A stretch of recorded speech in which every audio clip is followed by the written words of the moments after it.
बताइए बताइए।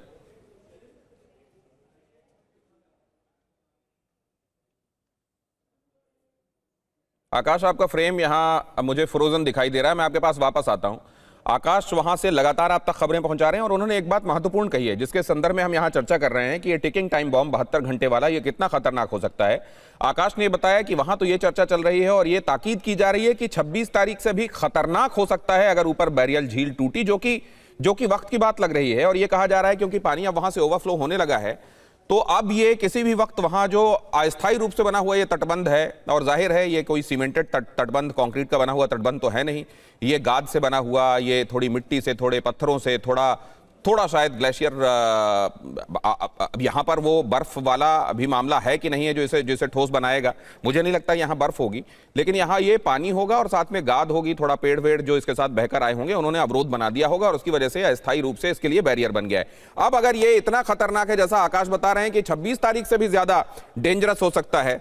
विशाल नाथ उपाध्याय हमारे साथ जुड़ रहे हैं जो कि जाहिर है भूगर्भ मामलों के जानकार हैं और इसके अलावा Nepal centre for disaster management के प्रेसिडेंट भी हैं। सर, वहां तैयारियां आप क्या देख रहे हैं, क्योंकि पहले से ही बहुत बड़ा हिस्सा पूरे सिस्टम का जो हो गया है उसको संभालने में, सुधारने में लगा हुआ है, और ऐसे में अगर फिर से कुछ सामने दिखाई दे रहा है तो ये कैसे मैनेज किया जाएगा? इसके लिए स्ट्रैटेजीज आपको अश्योर करती हैं, रिअश्योर करती हैं क्या?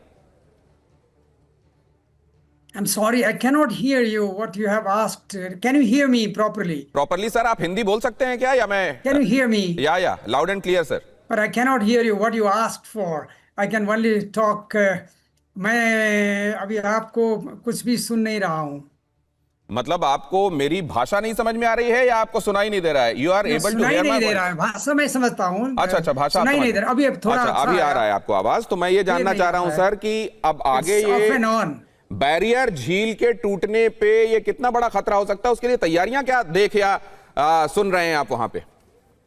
ओके, आई थिंक व्हाट मैं अभी जो सुन रहा हूँ डिफरेंट चैनल्स में, इंडियन चैनल्स में, कि वो जो नेक्स्ट फेज का जो ब्रिज होने वाला है वो 6 to 7 times बिगर, ऐसा कुछ बोल रहे हैं, बहुत बड़ा होगा। ऐसा नहीं है। पहला वाला जो था वो सबसे बड़ा था, उसका जो पानी था वो करीब करीब 20 million cubic meters पानी था, extra water.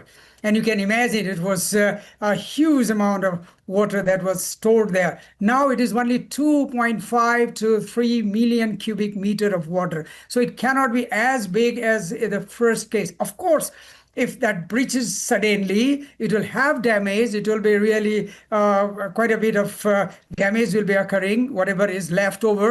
But it is not as big as, you cannot just say, 6 times bigger than the first one. It's not true. So there is a lake being formed, and it will take some time, or it's already overflowing. At one time it might breach, of course, but then it will be definitely damaging downside, but it is not as big as we are expecting. It is 10 times less than what you had in the past, in the first instances. But first, that has to be very clear.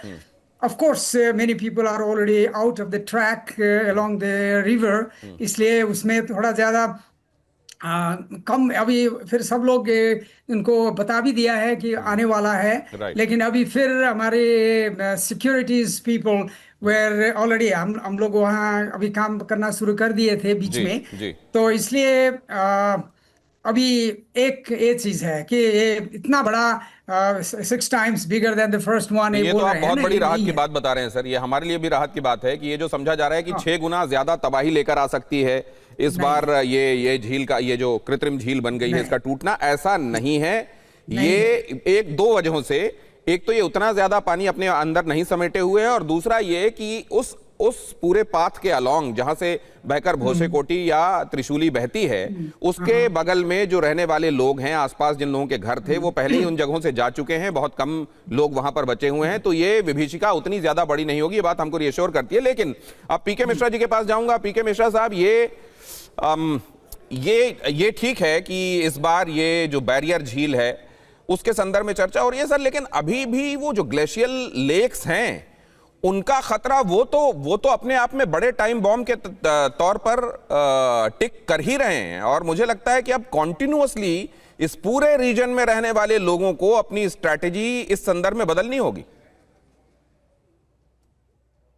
बताना चाहता हूं कि अभी जो incident हुआ था 26 तारीख को, उससे बड़ा अभी उद्गम लेक जो है हमारा, ये जो भोटेकुशी रिवर के ऊपर रसवा के ऊपर जो है वो लेक, इनफैक्ट उसका बैंक फटने वाला था, जिसके लिए वार्निंग दिया गया।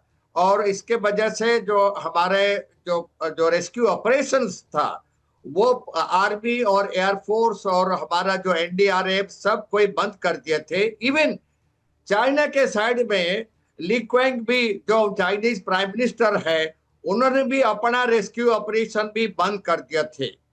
बाद में चाइना ने ड्रोन से लेकर के उस लेक को निरीक्षण किया और उन्हें पता लगा कि उसमें जो पानी था वो पानी 10 मीटर लेवल कम हो गया है, काफी पानी उससे निकल गया है और उससे इतना खतरा अभी फिलहाल नहीं है, जिसके वजह से हमारे रेस्क्यू ऑपरेशंस अभी फिर शुरू हो चुका है।